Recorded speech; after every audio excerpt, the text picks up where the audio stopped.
critical to be replaced in this budget time. They at least meet this criteria, but there may be something more that makes them more critical, I guess, to be replaced. Then that list, I'm assuming, would be discussed, whether it's during budget or at some point in time with the council, to say, here's the 10 vehicles we decided, here's why, and here's other vehicles that were on the list, but we've deemed that these are the priority. And that's how I would envision it. And if you look at the second page of the handout that was emailed to you today, we talk about budget approval by the council as part of the annual budget process. It's not something that, we wouldn't be bringing to you. Right. But we started in 2015 because the 2014 budget's been approved, needed to start somewhere. And so we'd like to, with the consensus of the council, move forward with, putting more information, more detail in this, looking more at a point system, and from what I'm hearing, it combined with a maintenance look, and then representing something at a later date. We do have a little bit of time before the 2015 budget. I think as we review, I really think it almost, looking at everything we present for us, it's almost a three-tier thing. I mean, you have the years that the car's been in service, the miles the car's been in service, or time, compared with the point schedule. So actually, when it comes time for purchase, we've got all three facets of information that closes some of those gaps that we're always wondering. The point system will lend itself to Larry's conversation, is this car still serviceable? The point system will tell us what that is, and then we compare that with the mileage and realize either we didn't get what we expected, so we'll have to analyze that for the next purchase, or we've gone longer than expected and be thankful that we had more service time. So I think it needs to be that three-tier approach. We'll service everyone better. It'll service the councils and councils to come. It'll service budget funding and the city administrator as they're preparing and bringing these forth to us, and then your department personally be able to look at those and be able to manage it, I think, more effectively. So I think from my perspective, that'd probably be the best sort of program to try to build as we get ready for, 14 months from now or whatever that happens to be.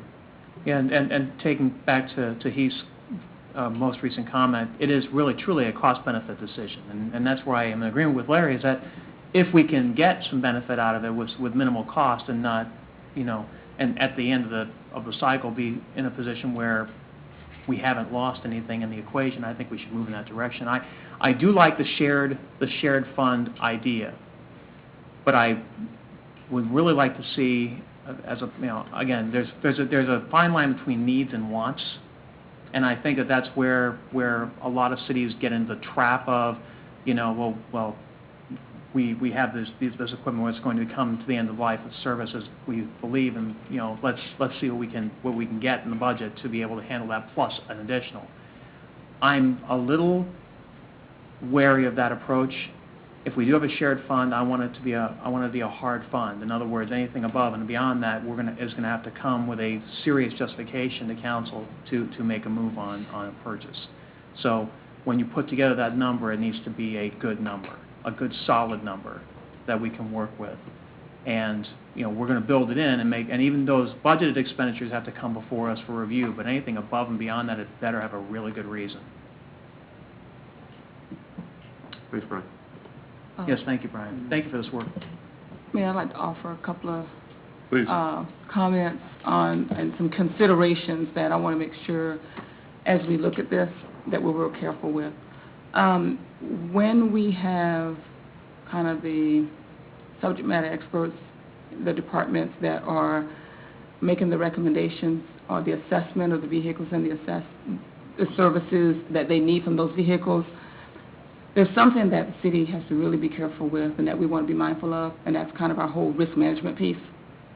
Because that a vehicle's been assessed, what needs to occur with the vehicle, how it needs to be utilized, and we really want to be careful that we're not subjective here in the council meeting on the operational component. The policy piece is kind of where we need the assistance. Once we get the policy piece, we really don't want to come back and have that subjectivity with each purchase, because if we get someone in one of those vehicles and we've kind of had that subject matter expert talk about it really needs to be replaced and it doesn't get replaced, we have some liability. So I just want to make sure that we work through just the policy component and not get to subjectivity with whether or not we can really get some more, because you might be able to get some additional use out of the vehicle. but you got to be careful with the whole risk management piece and our insurance and trying to get use out of a vehicle that we've kind of said doesn't need to go beyond that. And I think that's why you probably saw what you saw with some previous vehicles where you had a department head that came in and said, we don't think we can get any more. They kind of weren't really comfortable continuing to use that vehicle. Well, and I understand that. I think that, and it probably Steve and Larry would probably agree with me on this. I think, and I spoke to it earlier, I mean, I think that you do want to be able to take subjectivity out of it, but I think that you do that in preparation for the item being brought before council. If you provide all the information and make a compelling case, then you know, the purchase will probably get approved as a matter of business. However, Brian mentioned a vehicle that they replaced in Raymore that had 40,000 miles on it. Right. And, you know, how do you, as an elected official, respond to, you know, the constituents that you serve when you say, well, yeah, we're doing that so that we don't bend on the next vehicle purchased, when common sense might dictate that Exactly. particular one really should remain in service. And that's where I think the point system would serve us well, Well, with yeah. kind of, you know, the combination with years and the point system, that would serve us well in this jurisdiction. I was just going to ask about the point system with regard to a risk rating or risk level. For example, a first responder vehicle, a police car or a fire truck, will have a much higher risk rating, for example, than, say, a Parks and Rec pickup truck. And that should probably be factored into a point system as well, just because of the fact that there are some critical tasks and functions that some of these vehicles are asked to perform, and you know that would actually increase the risk on those vehicles versus another type of vehicle. So that might be included within the point system as well.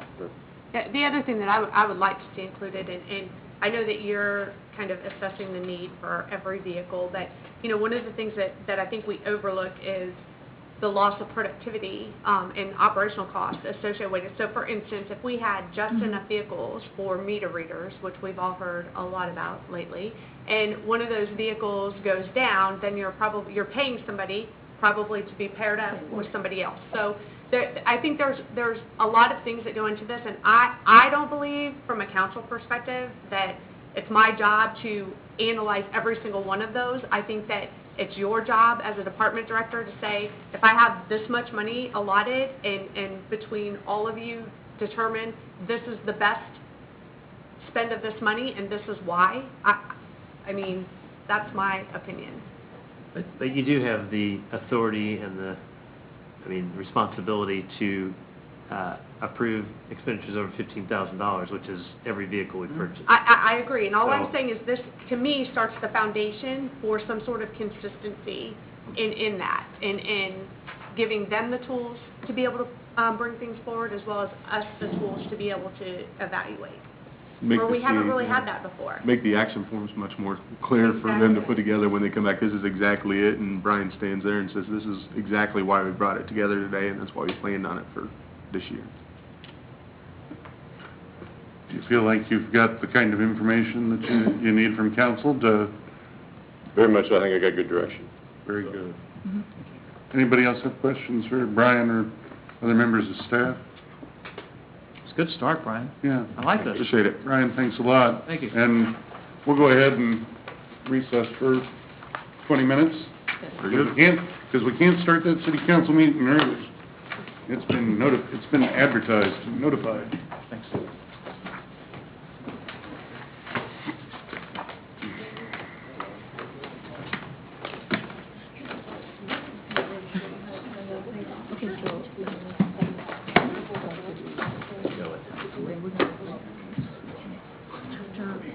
This one, and then there's employee recognition after it. Okay. So there's two resolutions. Okay, so I'll send those. Sure. Yeah. Thanks, Lauren.